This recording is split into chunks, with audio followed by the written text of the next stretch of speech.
repente nos sentimos impotentes cuando nos defraudan o cuando hacen cosas con nosotros, ¿verdad que sí? ¿Qué se siente adentro? Dolor. Se siente dolor, se siente tristeza, se siente coraje, pero sobre todo, ¿sabe qué se siente? Una necesidad de que alguien nos haga justicia. ¿Cierto o no es cierto? ¿Amén? Ahora, en esos días hemos estado viendo cómo el mundo se ha estado desmoronando prácticamente, y hemos estado viendo, platicamos en la semana, por eso dije, voy a escribir algo de esto porque en la semana lo platicamos.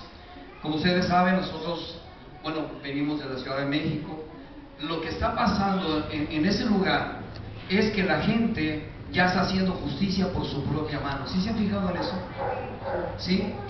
En aquel tiempo, en todo el tiempo que yo viví ahí, solamente una vez me tocó que asaltaran el camión donde yo iba. De una u otra forma me liberé, ya sabrán cómo, pero veo que ahora es con más fuerza y más seguido lo están haciendo, ¿sí?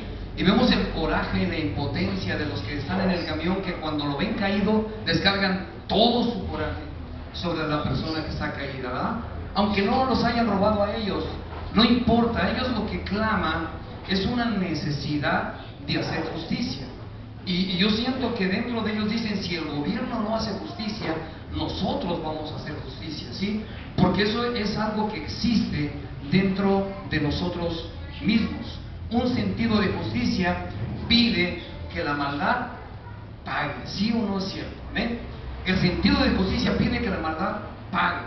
Ahora, nosotros, si volteamos las cosas hacia Dios, nos vamos a dar cuenta que igual la santidad y la justicia de Dios requiere un pago por el pecado, ¿sí?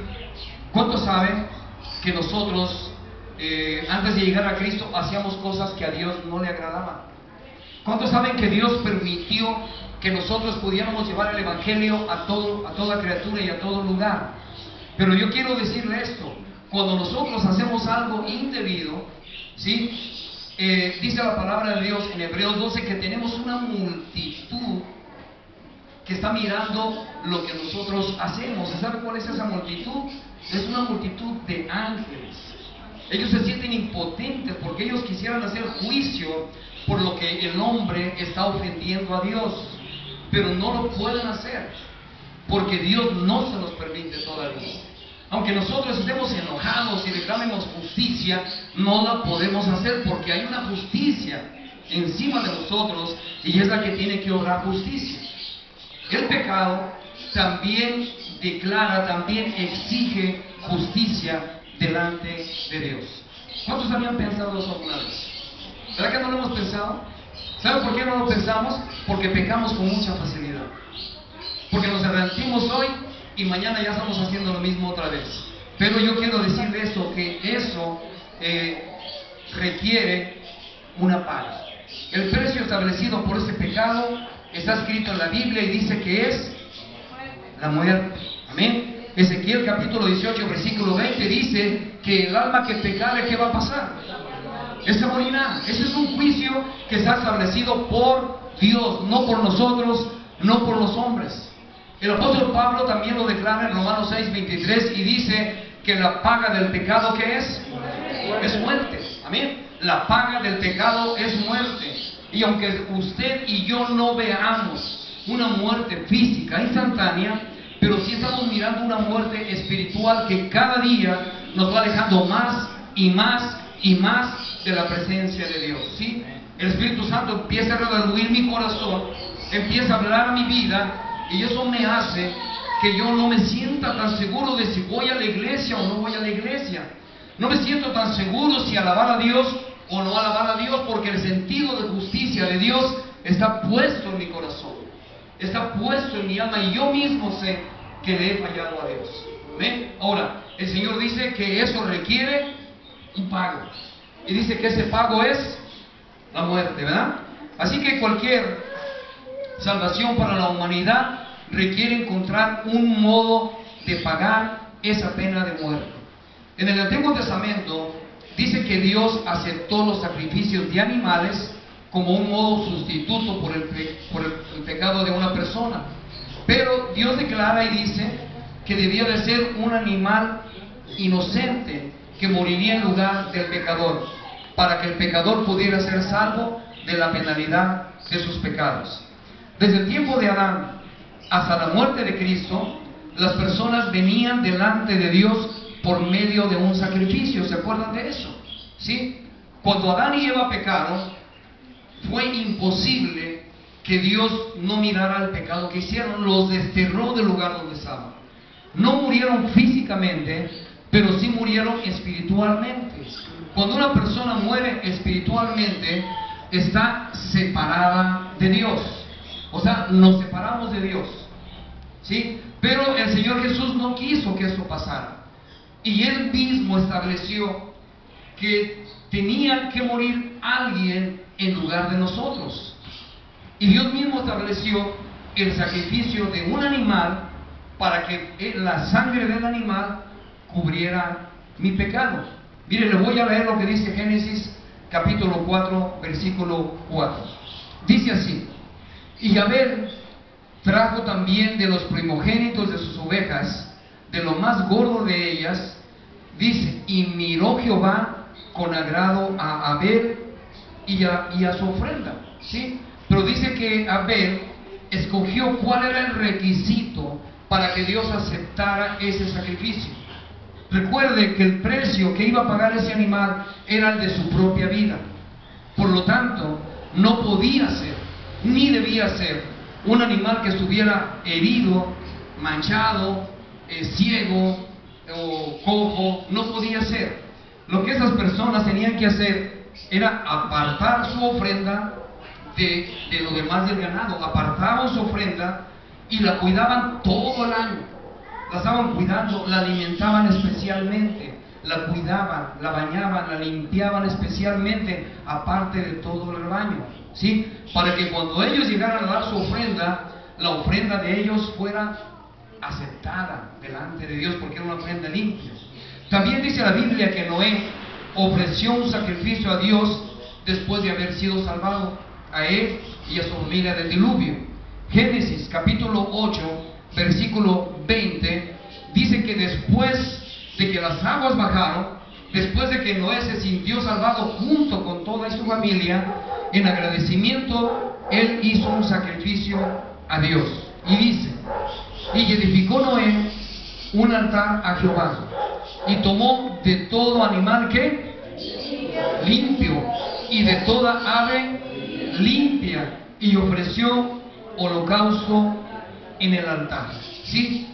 De repente nosotros vemos en el Nuevo Testamento cómo el Señor Jesucristo entra a la iglesia y agarra un látigo y empieza a sacar a todos los que vendían dentro del templo, ¿sí? Y les clamó y les dijo: mi casa, casa de oración, será llamada. ¿Cuál era la razón?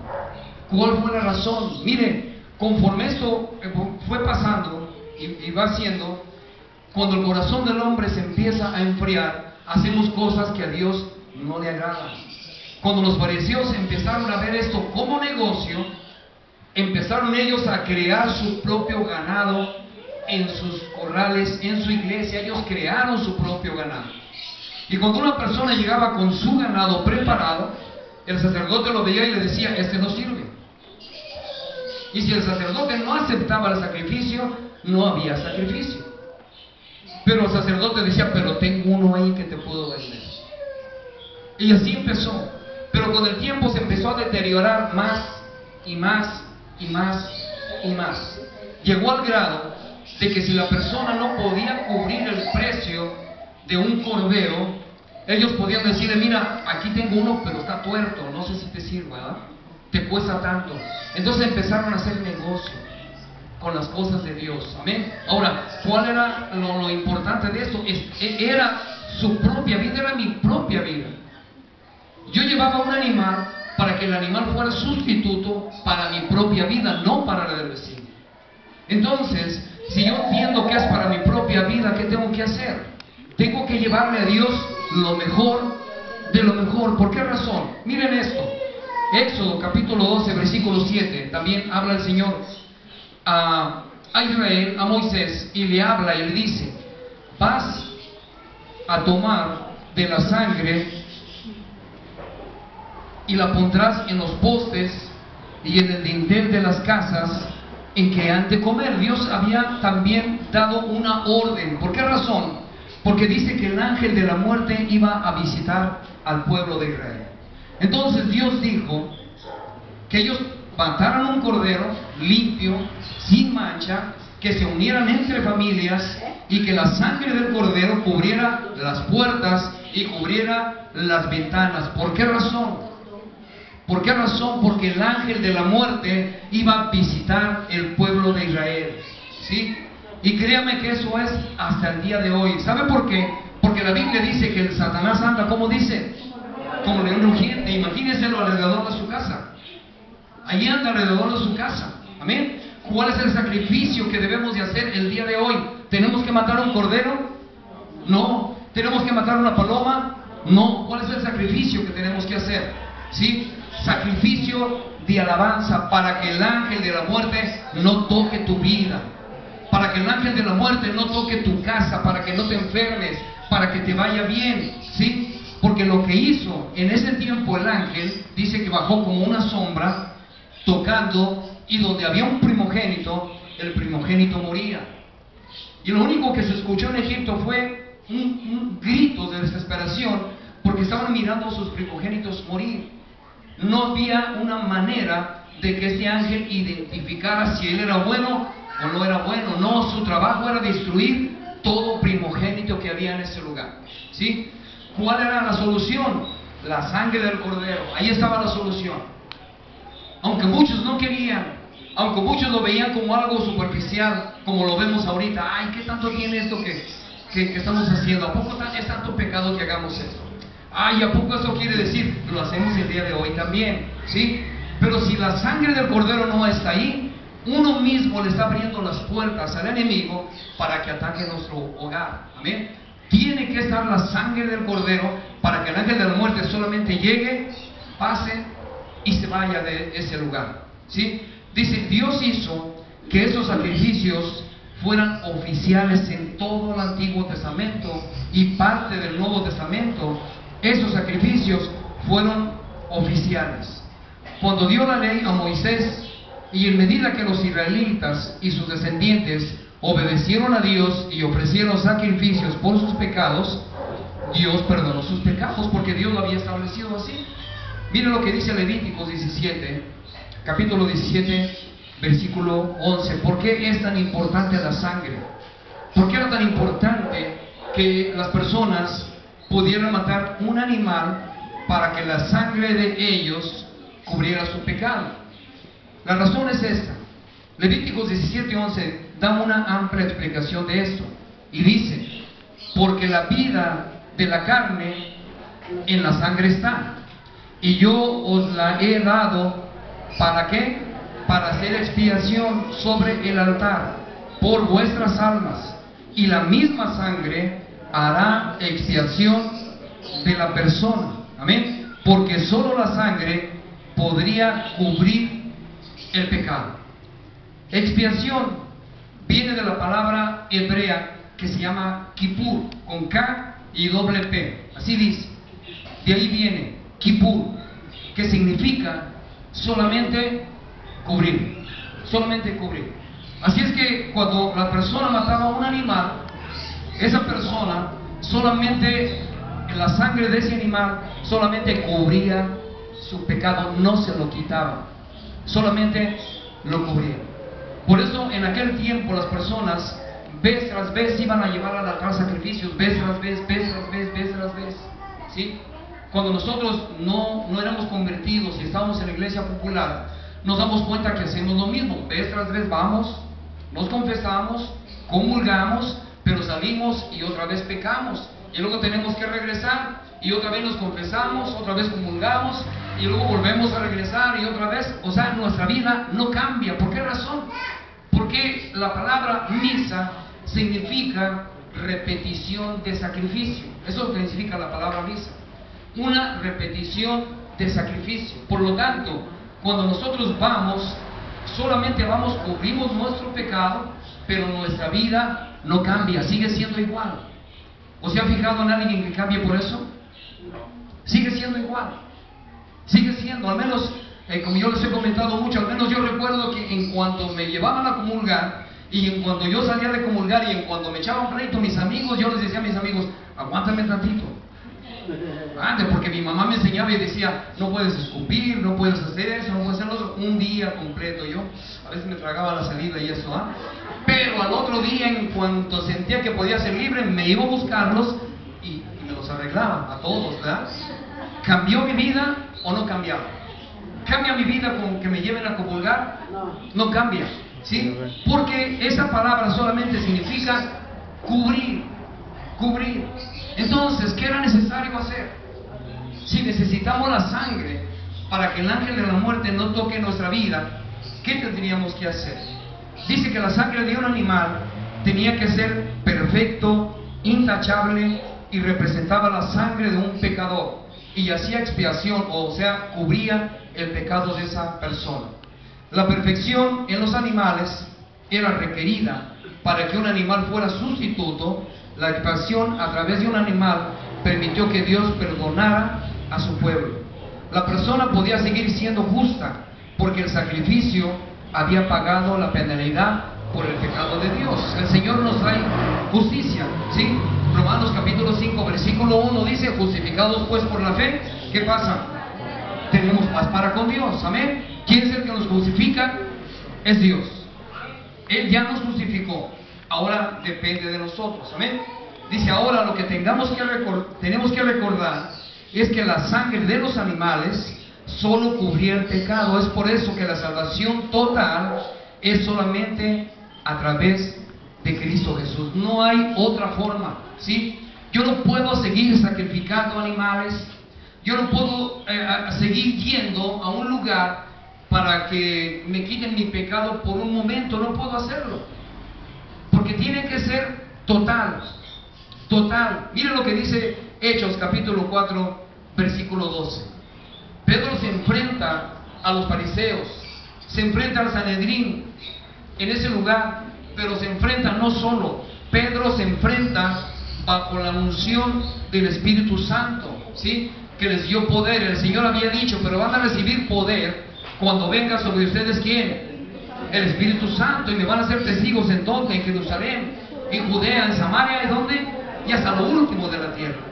Así es que era necesario que el Espíritu Santo llegara, tocara las vidas, para que las vidas cambiaran. Si el Espíritu Santo no está, la persona no cambia, o si cambia le cuesta más trabajo.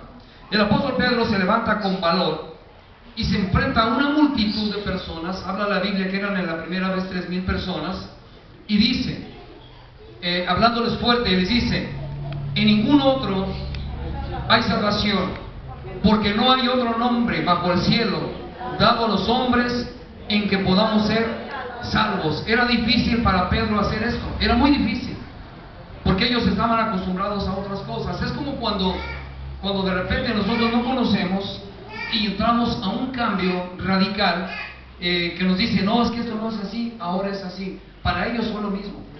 Ellos no entendían, estaban acostumbrados al sacrificio. Pero el apóstol Pedro se levanta, y cuando el Espíritu Santo habla.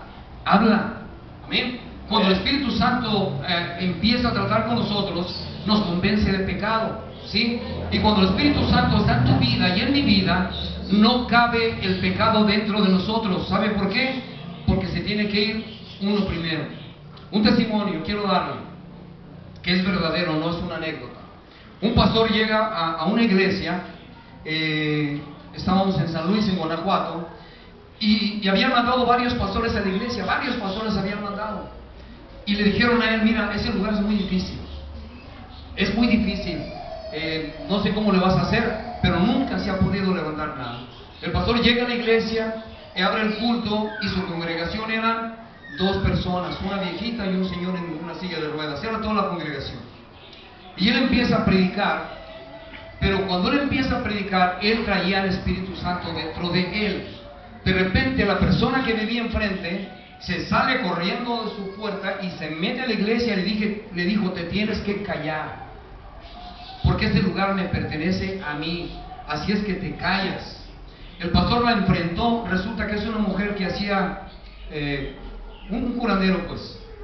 hacían brujería y todas esas cosas. Y cuando el pastor habló con ella y le explicó, ella le dijo: te tienes que ir, porque los dos no cabemos en este lugar, así es que te tienes que ir. Y el pastor oró, pidió a las iglesias oración por el problema, y un día se levantó el domingo en la mañana y lo que vio enfrente de su casa fue una mudanza, y ya estamos subiendo las cosas de la persona para irse de ese lugar. Amén. ¿Por qué? Porque cuando el Espíritu Santo está, no hay nadie que se pueda interponer. Amén. Cuando el Espíritu Santo está, tú sanas, tú eres salvo. Amén. Tú cambias, tu vida debe de cambiar. El apóstol Pedro los enfrenta y dice: miren, déjenles digo algo, no le busquen por otro lado. En ninguna otra persona hay salvación. No hay salvación en ninguna parte, porque Dios no dio otro nombre debajo del cielo a ningún hombre en lo que nosotros podamos ser salvos. ¿A quién se lo dio? A Jesucristo. Amén. Así es que si usted quiere sanar, el remedio se llama Jesús de Nazaret. Amén. Si usted quiere que su problema se termine, es Jesús de Nazaret. Si usted quiere salvarse, es Jesús de Nazaret. No hay nadie más. Nadie más. Amén. Esto para el pueblo era totalmente nuevo. Estaban acostumbrados a hacerlo de esa manera, vez tras vez, y cada año se repetía el mismo sacrificio. También el apóstol Pablo en Hebreos capítulo 10 versículo 4 también les explica a las personas que estaban con él. Él les explica que los sacrificios de animales en el Antiguo Testamento realmente no proporcionaron el perdón de pecados, solamente lo cubrían. Ese sacrificio no era tan valioso como para sustituir al hombre o mujer. Más bien, eso simbolizaba la muerte futura de Cristo Jesús. Las personas del Antiguo Testamento fueron perdonados, pero basados en un futuro que venía adelante, ¿sí? En la sangre que Jesús más tarde iba a derramar, porque dice que solamente la sangre de Cristo era tan valiosa para reemplazar a los santos del Antiguo y también del Nuevo Testamento. De hecho, el enfoque central de toda la Biblia es la cruz. Vaya a Isaías 53:3, ¿sí? El enfoque central de toda la Biblia, en el Antiguo y en el Nuevo Testamento, es Jesús. El profeta Isaías lo estaba anunciando muchísimo tiempo atrás, y él dijo que iba a venir un hombre, pero iba a venir un hombre que no era como nos lo pintan a nosotros, ¿verdad? A nosotros nos pintan un cuadro de un artista pintado por un pintor que se llama Miguel Ángel, y ponen ahí su cuadro muy bonito, ¿no? La Biblia dice que Jesús no era así. La Biblia dice esto: despreciado, ¿y qué más? Y desechado entre los hombres, varón de dolores, experimentado en quebranto, ¿y qué más? Y como que escondimos de él el rostro, ¿qué más? Fue menospreciado y no le estimamos. Anunciando Isaías que iba a venir un hombre con esas características. Daniel también lo presenta como el ungido de Dios que iba a venir. Daniel capítulo 9 versículo 24, y dice: 70 semanas están determinadas sobre tu pueblo. Daniel 9 versículo 24.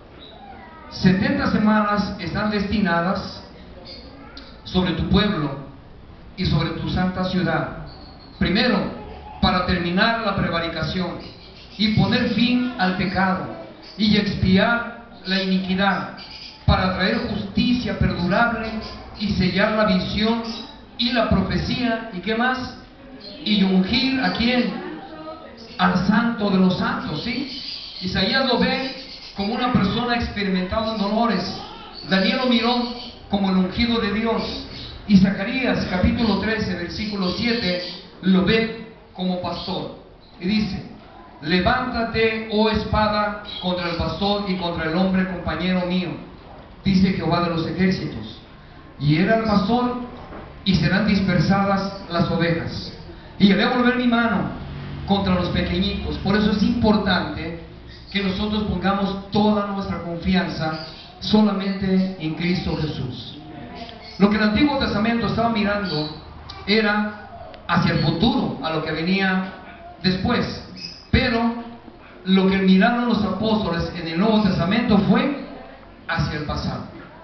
Los escritores del Nuevo Testamento miran hacia atrás el sacrificio de Jesús.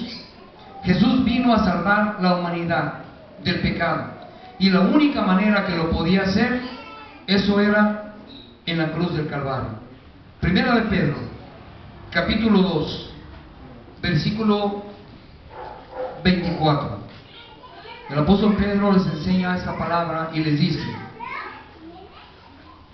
quien llevó él mismo nuestros pecados en su cuerpo sobre el madero, para que nosotros, estando muertos a los pecados, vivamos a la justicia, y por cuya herida fuimos nosotros sanados. Cuando Jesús se hizo hombre, como uno de nosotros en todo aspecto, con la expresión, Él dice que Él no pecó. Y porque Él se hizo hombre, pudo morir por los pecados. Leemos el versículo 5 de Isaías otra vez. Dice, y porque Él se hizo hombre, pudo morir por los pecados de la humanidad. Y podemos decir juntamente con Isaías: mas Él herido fue por nuestras rebeliones, molido por nuestros pecados.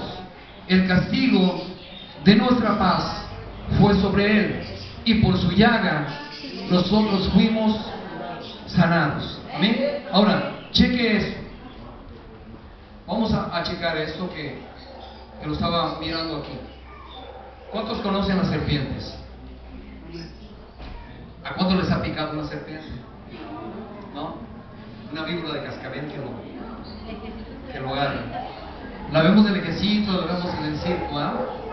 Pero, ¿usted sabía que si a alguno le pica una serpiente hay un antídoto?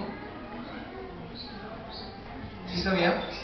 Algunos que se dedican a eso, a la zoología, y que andan ahí en el campo y todo eso, ellos no se van si no llevan su antídoto. Pero ¿sabe en qué consiste el antídoto para ¿cómo se dice? Para quitar el veneno de la serpiente? ¿Sí? Dice, se necesita un suero con antitoxinas. Las antitoxinas deben de ser derivadas de la sangre de caballos o de la sangre de ovejas inmunizadas. La sangre de caballo o de oveja proporciona un remedio efectivo contra el veneno inyectado por la serpiente. Así es que aún ahí se necesita la sangre para limpiar, aun cuando la serpiente te muerde, ¿sí? Ahora, la Biblia tiene a Satanás, ¿cómo lo tiene? Como una serpiente, ¿sí? Como la serpiente antigua. Dice, de la misma manera, la sangre de Cristo ha proporcionado el único remedio contra el veneno de Satanás. Cristo aceptó el castigo. Él murió en nuestro lugar y luego volvió a la vida para que nosotros tuviéramos también vida eterna. Eso es lo que hace Jesús con nosotros. Ahora, ¿a cuánto les gustaría vivir 100 años, 120 años? ¿Sí les gustaría vivir tanto tiempo? ¿Verdad? Yo le digo a Dios, mientras me pueda mover, está bien. Pero si ves que ya no me puedo mover, mejor llévame. ¿Verdad? ¿Sí? Pero ¿qué cree que dice el libro de Eclesiastés? Dice que Dios puso en el ser humano la eternidad. Dios puso en todos los seres humanos la eternidad. Y como nosotros lo tenemos en nuestro corazón, por eso nadie se quiere morir. ¿Verdad que no? Cuando vamos al espejo, cuando veo a mis nietos, que ya los veo creciendo, y luego cuando veo a mi bisnieto, y que ya viene otro bisnieto por ahí en camino, y que los veo y digo, ay, pues creo que sí me estoy haciendo viejo, ¿ah? Pero el corazón, ¿cómo cree que se siente? El corazón se siente joven. Ninguno de nosotros se siente viejo. Todos nos sentimos jóvenes porque hay una razón. Dios puso en el corazón la eternidad y sabe que usted va a ser eterno. Y esto Dios lo puso en su corazón. Dios puso la eternidad en el corazón, por eso nadie se quiere morir. Pero la noticia es esta, que dice la palabra de Dios que no vamos a morir. La Biblia dice que Jesucristo fue el primogénito, ¿sí?, de toda la creación. Y Jesucristo fue el primero primero que murió y el primero que resucitó, para que nosotros tuviéramos también juntamente con Él vida eterna. Ese mismo corazón, ese mismo sentimiento.